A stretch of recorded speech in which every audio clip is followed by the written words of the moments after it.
सुजय विखे पाटील यांनी शरद पवारांवर टीका केली आहे।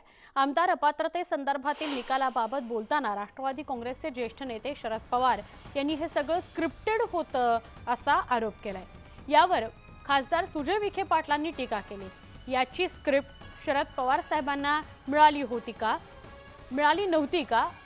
दरम्यान सध्याचं राजकारण हे शरद पवारांच्या स्क्रिप्टमुळेच चाललंय असा आरोप त्यांनी केला।